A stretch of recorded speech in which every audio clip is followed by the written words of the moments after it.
All right, welcome back to week 2 of Imperfect Eating Bootcamp. Today we're going to talk a little bit more about meals and money leaks. If you're going to track anything, if like seriously, think about this for the rest of your life. If you're going to track anything, the thing that you actually want to be tracking is your money.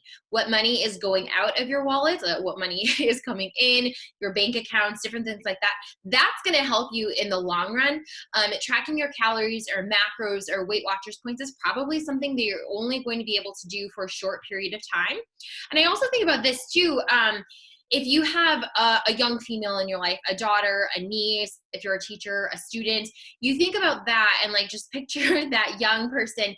Would you want that person tracking food that they eat? Like if you found a bunch of secret journals and you saw they were tracking every single bite that they put in their mouth, you'd probably feel worried, right? Like I think we can all think back to like the first time that we felt self-conscious about our bodies, and we think about what a second grader or what a third grader looks like, and we're like, oh my gosh, could I imagine, that young person in my life also feeling that way about food in their bodies? And it like we're like, I wouldn't want that for them. But would we want that person to have a good relationship with money and make mindful, conscious decisions about the way they spend their money? Yeah, we probably would want that. So if you're going to do anything, if you're going to track anything, start tracking your money, the way you spend your money, and learn to trust your body when it comes to food, and use, the simple template, the 5 Ps. Use that to decide what goes on your plate. But really, money is external. It's outside of us. Food and our relationship with ourselves, that is really internal. Okay, let's get started. So we're going to click over here to meals. So today I want to teach you how to feel less stressed about money and meals, make really good decisions about what you're doing. And it's really important because you can't heal from a place of stress. If you're super stressed out, it's really hard to heal because your decisions are coming from like not clean energy. You're just like, oh, doing mean things to yourself. You want to learn to feel at ease. If eating should be easy, and having some structure makes it easy. We want to move towards ease and away from dis-ease. So the first thing that you're going to do is you're going to check your money leaks. What does this mean? You're going to go through your checking account, your credit cards, whatever, and you're going to see where were your money leaks. Like last week we worked on coming up with a meal plan and going to the grocery store and shopping for those foods that we can make really simple meals. What we find though is that we don't always follow that plan because we weren't in the mood that night, or we were stressed, or we were emotional, right? And we felt like we had to go get that coffee after work to reward ourselves because we had a bad day. Or we had to get, that donut or that ice cream. And again, there is nothing wrong. There is nothing wrong with getting a coffee or a donut or ice cream. There's nothing wrong with it. It's just that we those money leaks, those like unexpected purchases because of the emotional state that we were in, those money leaks are also calorie leaks. I'm not going to be talking about calories a ton, but like in upfront honesty, when you're getting a Starbucks drink and it's not just coffee, it's like there's whipped cream and there's sugar and there's all this stuff. It's like 600 calories, right? A lot of times we think that we're being super healthy, but we're forgetting about those times that we're being super emotional and we're consuming extra calories that we're not even aware of. And also we're spending money. So those things that like we're stressed about food, we're stressed about our bodies, and we're stressed about money. If we come from a place where we're making good decisions with food, and we give ourselves those treats, those opportunities to go and consume those things, but it's coming from a place where we feel good, like we're making that conscious decision of like, oh yeah, like every Friday my husband and I, we get pizza. It's not that I had a crappy day at work and now I need to order pizza and tacos and everything else because that's going to be the Band-Aid on the crappy day of work that I had. That doesn't feel good. It never felt good. We're spending so much money, so many money leaks there. But now we're making that conscious decision of like, yep, every Friday we're going to get pizza, right? So here, I want to go through and I'm going to show you my money leaks because obviously I'm not a perfect eater. I'm not a perfect spender, but I want to be upfront and honest about this. So yeah, like money leaks used to be a thing. Crappy day, stop at McDonald's, spend like $1, at least $1 every day at McDonald's and whatever else. Now not really any money leaks during the week, but here were my money leaks on the weekend, which we'll see a lot of for people. But you know, deciding to get the pizza, we had like coupons, so we like upgraded and got this bigger pizza instead of the smaller one. So we had more. This lasted, you know, 2 days. So $7, I knew that I was spending that money. This was a money leak. I wasn't expecting to be spending money at Burger King. Don't really get fast food anymore, but I had done 13 miles on a treadmill on Saturday, and I had only brought a banana and a bunch of Cliff Bars, and it was like all of this sugar, and I was sweating. There was like collecting salt on my arms, which happens if you're not getting enough salt in your system. And I did not want anything sugary to eat after my run. I was like, I need to get something salty right now. Like, I need it. And no, I cannot wait until I get home. I live a half hour away from where was I. So I made this decision of, cool, I am stopping at Burger King. I have permission to go to Burger King. This is coming from clean energy. I'm making this decision. This isn't oh my gosh, I'm so emotional. But this was like, I am stopping here and I'm getting some French fries. And I also made the decision, just because I'm here stopping at Burger King doesn't mean that I'm ordering everything off of the menu, right? I have permission to stop at Burger King anytime I want. This isn't something dirty I was doing. This is something bad or taboo. I made that decision to go. And so I'll talk about this, like permission-based eating, permission-based emotional eating, permission-based. I am the adult in this situation, and I am going and I'm stopping, or I'm the kid. I get to have the fun food. French fries is what I ordered. And also I'm the adult in this situation. I have that structure. I have that, cool, I am allowed to get some. That doesn't mean I am ordering everything. I'm not falling down that rabbit hole. And honestly, sometimes looking at our money can help us work on a relationship with food as well, because now we're like, cool, I don't actually want to spend $17 at Burger King. That $17 can go to something that actually will help my life. You know, someone from the 5P challenge, she went through and she was like, you know, I stop at Starbucks every day, and that's $6 a day times 365 days. That comes out to over $2,000 a year. And this is someone who wants to be able to go on vacation. She's like, I want to go to Mexico. And she's had this for several months. Like, I want to go to Mexico, but I don't have money. I don't have money to go to Mexico. Going to Mexico would provide so much emotional joy. If she delayed gratification, if she said, hey, actually, I'm not going to get this Starbucks coffee right now. I'm going to go journal or breathe or do something. And I know by saving this $6, I'm going to put it in a pot and then go to Mexico and feel good about that trip to Mexico. Maybe I'll go, stop at Starbucks every once in a while, but not this everyday thing. And then this was my last money leak. We stopped at CVS. I needed to get tampons, and Paul asked if I would get him an energy drink. So I stopped and grabbed that. So we didn't spend $17 just on energy drinks, but that was something to be aware of. Like, are we stopping and getting energy drinks like every single day? That's something that we want to address. Like, is that where we want our money going, right? So that's what I want you to do. You can pause the video and go through your checking, go through your debit card, go through your credit card, go through Venmo, go through PayPal, see what you're spending in cash. And if you don't have this log, right, like if you don't have this, that's something that you're going to want to start doing. Start seeing where your money is going, because you can start to feel less stressed about food if you examine your relationship with money and start making conscious choices about where you're spending your money and what calories you are consuming. Okay, the next thing we're gonna do is work on making meals simple again. So last week I showed you how to make a really, really simple grocery list, a really simple meal plan and grocery list. And I kind of like went through and I was like, oh, cool, like we're gonna have stew and we're gonna have tacos, right? I have meals in my head that I know we enjoy. I don't really need recipes. I might need to Google, like, oh wait, how much salt am I supposed to put in or what? But for the most part, I go off of the same recipes over and over. This helps simplify it. This helps me de-stress around food. I don't have to take a lot of time to plan meals anymore. I don't have a million cookbooks. Pretty much have donated all of my cookbooks and kept it really, really simple. So I am going to show you. I don't want to mess this up. Okay, I'm going to stop the share and then share it here. Okay, I will post this in the portal so that you can use it. Definitely add to it. This is to help you. You don't have to do things exactly like me. We live in different places in the world and we have different cultural backgrounds. My background is Italian and German, but basically I'm just an American, just to eat whatever, right? So while my family makes a lot of Italian foods, it's not something that I picked up or particularly enjoy doing, but I will consume it if someone else purchases it or someone else is making it. If you might have a stronger connection to your culture, you know, like old recipes that your mom or your grandmother taught you, and those are important to you, do not let go of those, right?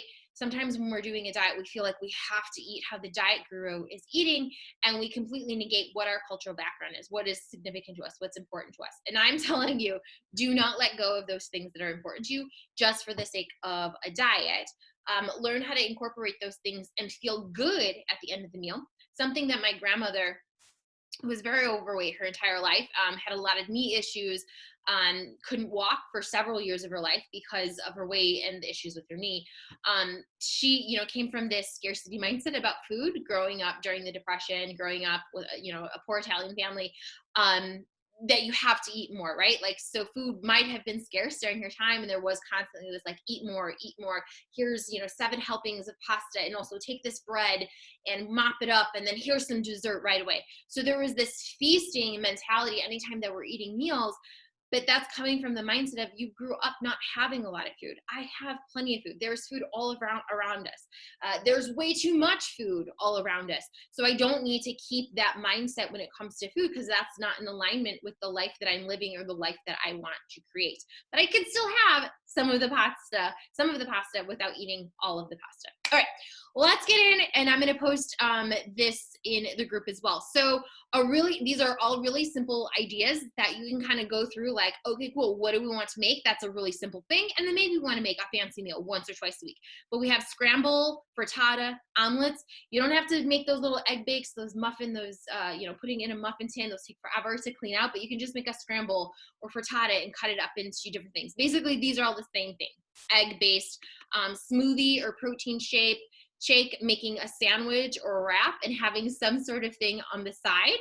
Snicky snack trays, those are my adult Lunchables, some sort of stir fry, soups or stews, the standard dinner, which is like the veggie protein carb or veggie protein starch that we're all kind of used to. So they all kind of start with S. And then there's tacos, which messed it all up because it does not start with S. But I'm going to go through and when I think about what vegetables would go with eggs. I'm not thinking like carrots, like in my head. No, I would not eat carrots in an omelet. That's not something that I would make. But I would have something like maybe asparagus, broccoli, those vegetables, spinach, things like romaine that wouldn't go in an omelet. That wouldn't go with a frittata. Tomatoes, that would make sense to me. But I want you to go through and think about, for yourself, your taste buds, where you are located in the world, what vegetables would you include with eggs? If you were to go to a restaurant, and that's a fun thing too. Think about, if you go to a restaurant and there's like, you know, this egg bake that you love, you can recreate that at your house. When you go and you're like going to order an omelet or a scramble, what things do you include there that you can also have at your own house? Protein, obviously eggs. Honestly, any leftover meats you can put into a scramble. So that could be crock pot things, rotisserie, that'll correct it for me, rotisserie chicken, leftover turkey, sandwich meat, like deli meat, that's what it's called. Deli meat, any of those things, any of those proteins can be included with eggs. And then processed fun foods or carbs or healthy fats. These are things that we want to include to make it enjoyable. It would be really boring to just eat eggs and broccoli. That does not taste good. But I'm thinking like avocado. Yes, an avocado is a plant, but I'm just thinking like, cool, like maybe a fourth of an avocado on top, or a sprinkle of cheese. When you go to a restaurant, they like pile all the cheese, and that's what makes you feel gross while you're eating it. But like a sprinkle of cheese, make it taste good. Maybe I like sometimes to mix in some potatoes in there. I could also put squash. I have mixed squash with eggs. Those are really good. Cool. The next one, I'm not going to go through all of these on here to save time, but salads, I really like making salads. I have personally noticed if I have a salad for lunch, it keeps me fuller longer. If I have a sneaky snack lunch, because I'm sick of salads, it doesn't keep me as full as a salad, because I think that you're just chewing more when you're eating a salad. There's more water involved. So even though a salad might have like 2 cups of vegetables, a sneaky snack might also. I just feel like the lettuce, it just keeps me fuller. I don't know, everything on there. I'm just fuller longer when I eat a salad. So I try to do those until I get sick of them, and then I switch things up. But spinach is a really great salad base. So that's the first thing I'm thinking of, is what do I want on my salad base? Yes, iceberg lettuce is not ideal, but it's fine. So all of these are great salad bases, starting off of like the bottom of the bowl, what's going there. The next thing I do, I'm not moving into protein yet. I still want some more vegetables. Spinach there's not very many calories in spinach. We want to have more calories. I know that's the opposite of what you've been thinking. If you're coming from this place of, I have to reduce calories, low cal, blah, blah, blah. But most of the time, our evening overeating problems are due to daytime undereating. So eat more nutrient-dense calories during your day. That's going to help you avoid overeating later on. If you starve yourself all day long, then you're overeating, snacking, constantly grazing, right? So give yourself actually nutrient-dense foods. So I think about plants that I would put on a salad. I would put carrots on a salad, cucumbers, right? So carrots and cucumbers, you're not going to put in a scramble. That doesn't make sense to like fry them or like bake them or anything. But these are things that taste really good raw. I could put tomatoes. I could put red onion, green onion, like that, cabbage. What else? Carrots, tomatoes. There was something else I was thinking. Oh, sometimes I like to put fruit on a salad. So like a cut up apple or a mandarin orange. Those are really good. I also really like to put leftover veggies on a salad. So things that maybe we roasted some vegetables for dinner, I would put that on a salad. It tastes so good. It adds a lot of flavor. Cool. So that's just a short list of plants that we can put on a salad. And then I'm thinking protein. Basically anything that is here, I could also put on here. And I'm also going to add hard-boiled eggs, black beans. I'm a big fan of those. Cowboy veggie patties from Trader Joe's. I'm sorry if you don't have a Trader Joe's. Sorry that I can't spell. And then edamame is a big one. I like chickpeas. So these things, some people will be like, those are all carbs, but to be honest, I do eat mostly plant-based. Not that there's anything wrong with eating meat, but you can get decent protein from beans, and I don't care. If you look and see, there are so many vegan bodybuilders who have great bodies. They're in wonderful shape, and the carbs that they're eating is not making their bodies not great. It's the overconsumption of sugar and processed foods that makes us gain weight. Usually we're overconsuming them because we're under eating during the day and we're emotional eating at night. So the carbs in black beans or the carbs in edamame, that's not what's going to hurt our health. And then the last part, fun foods to make the salad enjoyable. So definitely, I mean, basically you need this stuff, a sprinkle of avocado, a sprinkle of cheese, croutons, salad dressing. Some people are like, no, you have to use olive oil, you have to use balsamic vinaigrette, or you just use lemon juice. And it's like, again, is it the 100 calories from ranch dressing that has caused you to gain 30 pounds? Is it the ranch dressing, or was it the feeling deprived during the week and then binge eating on Saturday and Sunday? It was probably that. Let's get to a place where you are no longer swinging like this, and you are here in the middle, just kind of wavering, balancing a little bit there in the middle instead of these giant swings. And then if you get to a place where you're like, I'm at 18% body fat and I want to get to 12% body fat so that I can appear on the cover of a magazine, then yes, I would probably say you probably need to cut out salad dressing and just use squeezed lemon. Or maybe you are actually lifting a crap ton that you need those calories to build muscle.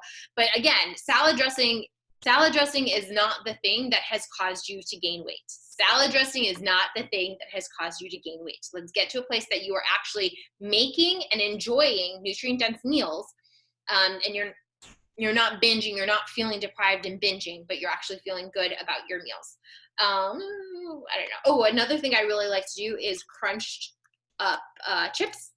I do that like if we have a party, we had a Friendsgiving party and we had a bunch of tortilla chips and we actually had potato chips left over. I don't throw that stuff out. People are like, oh, I'll throw it out, get it out of the house. And I'm like, right. Then you're afraid of it and you get nervous having those things. And also that's a big source of food waste. We just watched a documentary. This has been something that I've been working on, is wasting less food, using the food that we have, repurposing it. And they said 30 to 40% of food that is produced in the world is just thrown out, either by grocery stores or by us. So that means if you go to the grocery store and you get 4 bags of groceries, imagine just dropping one in the parking lot and you just kept walking. And so just throwing out one of those. So that would be 25%. Maybe, 2 of those if you have, just imagine just throwing food out, money that you spent, that water produced. So like even though potato chips might not be the healthiest thing, I don't want that food going to waste. The time and energy and water used to create those potatoes, used to create, them shipping it to me, I don't want to just throw that in a landfill. So I am going to use those things, but I'm going to use them in a way that feels good and not gross.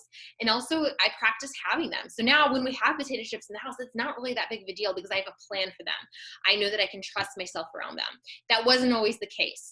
In the past, potato chips were super taboo, but now that's not the life I want for myself. So those are 2 examples, scramble and salad. I'm going to finish filling this out. You don't have to watch all of it. I'm going to finish filling this out and posting it. And then I want you to go through and see, like, are these staple meals that you can have in your house as well? And then add to it. Are there other staple meals that are super simple for you so that you can just go through and you're like, cool, what do we have? We have this rice here in our cabinet that we haven't used and we've moved with it. And we have these frozen vegetables. What can we do with this? What can we make with this? Is there something easy that we can make with this? We want to make meals simple again so that we are doing kind things for ourselves, for our bodies. We are de-stressing around food. We're approaching this from ease and not dis-ease. And also we are protecting our planet. We are teaching our kids how to use food and not have this whatever, we just throw everything out, or this whatever, we overconsume. But this responsible relationship with food, that's going to help all of us. All right, guys, take care. We will chat soon. Calls this Wednesday and Thursday. All right, bye.